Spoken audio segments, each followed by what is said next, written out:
I ain't drink no water, no nothing.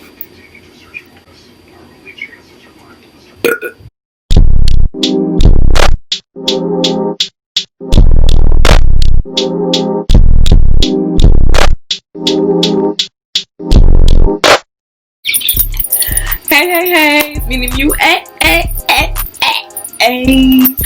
I hope you guys are having a great day today, or great night, great evening, great dawn, brunch, lunch, dinner, breakfast, nap time, whatever. This beautiful specimen right here came in the mail.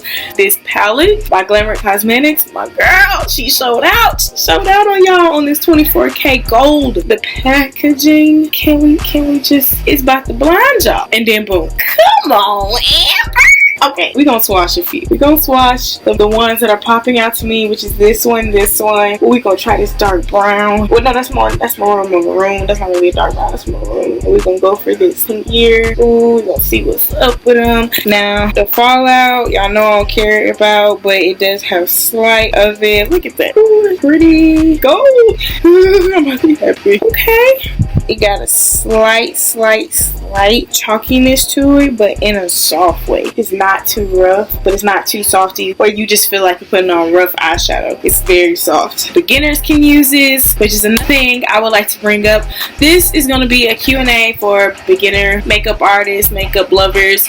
I've been asked to do a video like this for some time, and I'm finally getting around to it. So we're about to have some questions, and I'm going to have some answers. We're going to be using the Glamour Cosmetics brushes as well. I'm gonna try to incorporate as many as I can in the video, but the girl said let's go, let's pack up, let's get it together. I'm gonna put on the ears, which y'all already know. Whenever these ears go on, it is time for business. It's time to make magic, so let's go. So first question is, how do you find good setting powder? So first of all, one thing about setting powder is you have to realize it's not meant to dry your face. It's meant to mattify it, which can be drying, yes, but don't think the goal is to dry your face out, okay? You need to know your skin. For example, oily people, we need powder, yes, because we are oily. We gotta get all those oil glands intact, and that's why we gotta use so much powder. Dry people, you don't have to use that much powder. Another thing about getting good powders is simply, look at me now, read the ingredients. When you read the ingredients, that'll stop, you know, those cakey powders. Sometimes a cakey powder is just a powder full of bad chemicals. It's bad for your skin. You probably shouldn't be using it. What I'm talking about. So what is the brow process? Now on this brow, we're going to use the Maybelline Tattoo Studio Brow Pomade. I'm in the shade 300. That is deep brown, and you see I just brushed up my brows, and what I simply do is just take some of it on my brow brush. This is from Morphe, and if you don't have a brow brush, just get some type of angled brush and line the bottom of your brow. Then I take it and bring it on the top a little bit, but I don't go like this because that's going to create the blockiness. I start from right here, and then I bring it to the angle that I want it to, because I like my eyebrows to be a certain shape. Then I take my spoolie and I just blend in the pomade to the front. Now we haven't concealed yet, so it's not finished, but that's how I do the brow part. Now we're going to move on to the eyebrow pencil that is so short I can't even read the brand to you. It's from the hair store, and you know it's from the hair store because that RK brand, I don't know what the name is, but that RK brand is always at a hair store. So I do the same thing. I brush up my brows, and with the pencil, it's actually, depending on who you are and how your skin is, a much slower process than pomade, because with pomade it just goes on quick like paint. You have to be a little bit more precise, keep it in line, make sure the pigment is popping. So my technique is basically the same with the pomade, except it's just with a different tool. And now concealer, which leads on to my next question, which is, how do you know you are picking the right concealer shade? Because you should not at all stress about concealer. Concealer should be a shade or two lighter than your foundation shade. Simple. Whenever you figure out your foundation shade, all you gotta do is look at that and be like, okay, got it. That brings out the youthfulness in concealers. That's the quickest way I can answer that. Alright, as we are continuing this skin off in the base. Let's move on to the next question, which is how do you not make your skin look like you are casket ready? To put it in a general term, you just don't use too much powder, and if you have a foundation shade that was just too light for you, get a contour palette and put it on the rims of your face where you contour. I'm going to explain this to you. Sometimes some of us who are beginner makeup lovers, because I remember I used to do this all the time, I used to go to school looking either orange or white.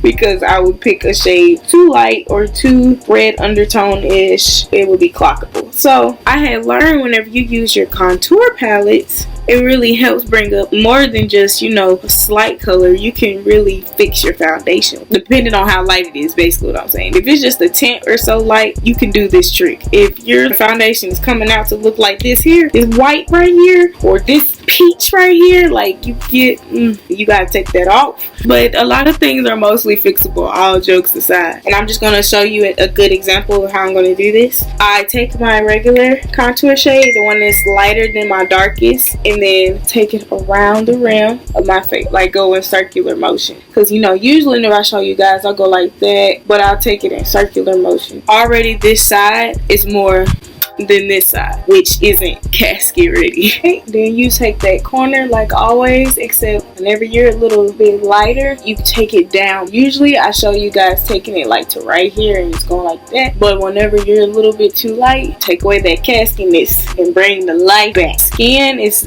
not something you should freak out about, but it does take practice. You just got to keep going, get to know your skin, get to know how your skin reacts to things in certain weather. Because I know sometimes it isn't even your fault that your face might be lighter. You probably got a tan and didn't know it, and you've been using that same foundation and you notice your shade at the time. And because I know that happens to me, I get a tan as soon as the sun comes out during the summer.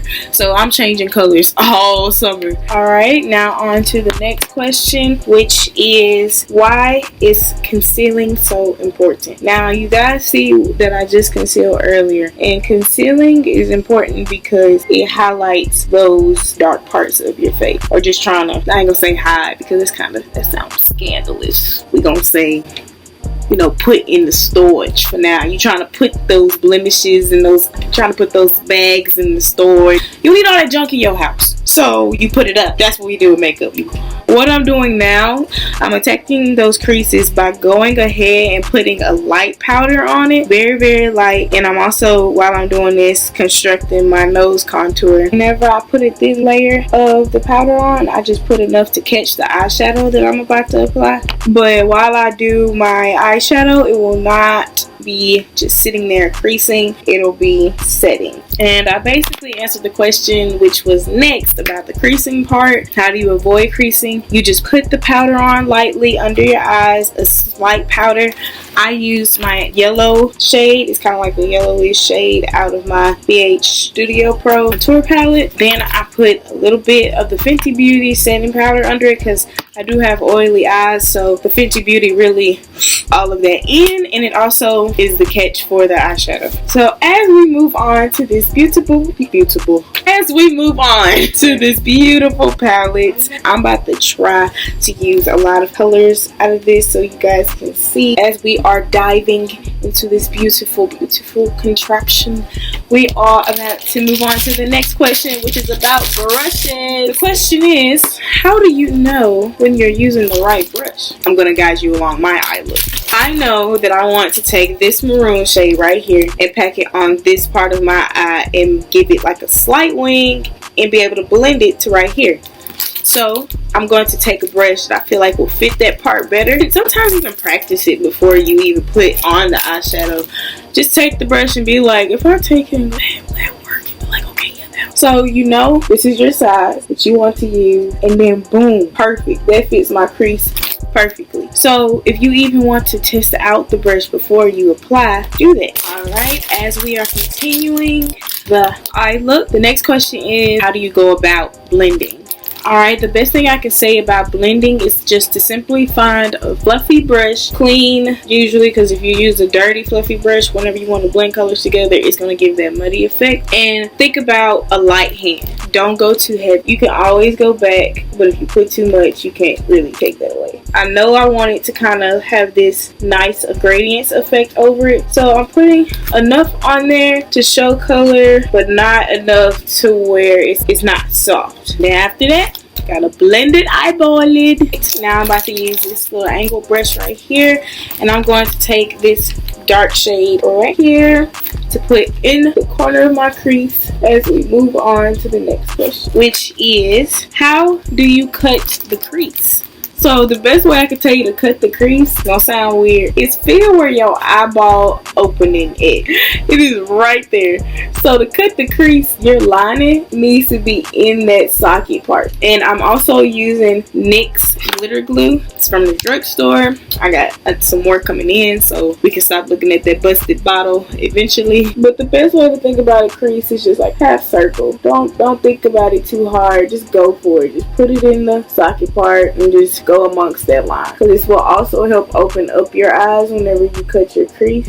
So what we're going to put into the crease is this beautiful gold shade that I've been having my eye on. It has like a slight green chrome to it, so we're just going to pack that in, which moves on to my next question that I had slightly brought up earlier, which is, how do I make my eyeshadow so pigmented? I make my eyeshadows pigmented by, for one, purchasing pigmented eyeshadows, and whenever they're not a pigmented eyeshadow, I put on eyeshadow primer. Sometimes I'll skip the whole eye primer phase, especially if I'm using Juvia's Place, because they don't need it. But whenever you want to bring up that it's slightly sheer eyeshadow a little bit more, get you a glitter glue to make it pop the way you want it to. And if it's a matte, you use a good concealer or eye primer, and it'll make it pop so much better. And another trick that I learned when using concealer as a primer is to not set it. Some people want that natural look and they don't want to crease their eyes, so they have to set concealer, and that's completely acceptable because they're trying to go from that natural effect with the eyes. Use concealer or primer and do not set it. That's gorga. One thing I like about this palette so far, and I'm going to say this before I move on to the next question, is these pigments are so buildable. I love it. It's not too much, it's not too little, it's just enough for everybody. I am going to complete the other eye off camera and be right back. Okay, we are back and we have finished the eye portion. It is so pretty. I really do like it. I wear this to like a special event. It's so pretty and so bold. I want to go ahead and apply lashes because the next question is about lashes. How do you know you are buying good eyelash glue? Eyelash glue, for one, let me say this loud enough for everybody in the back. Eyelash glue is not hair glue. What? Bro, what are you talking about, man? No, it's not. Oh, no, it's not. Stop arguing with me. Stop arguing. Because it's not. It's not, period. I don't care. Because you're going to snatch your eyelashes off one day and you're going to be looking crazy because you bald by the face. So you need to use a lash adhesive, period. Hair glue is for your scalp. Lash glue is for your eyes. Okay, this lash glue I know will stay stuck. Not only that, this lash glue is very convenient because you can put it on like eyeliner, as you just saw. I can just pop it on. The next question is, how do you apply lashes?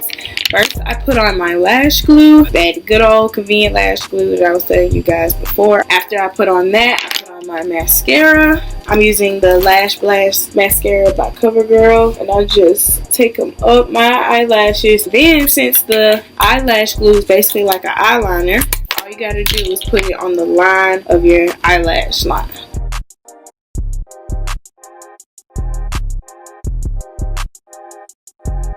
And I'm using the Lash Style Pretty Girl as well. Alright, as we move on, we're going to put on some eyeliner on the eyelash band because I just want to make the eyes pop more, you know. So while I'm applying my eyeliner, the next question is, how do you avoid shakiness in the hand? Like, while I'm applying my eyeliner, you gotta make it quick. You gotta rip the bandage off. If I do my eyeliner, that's basically what I do. I just rip the bandage off. I don't even try to go real slow. I just go shoot and keep going.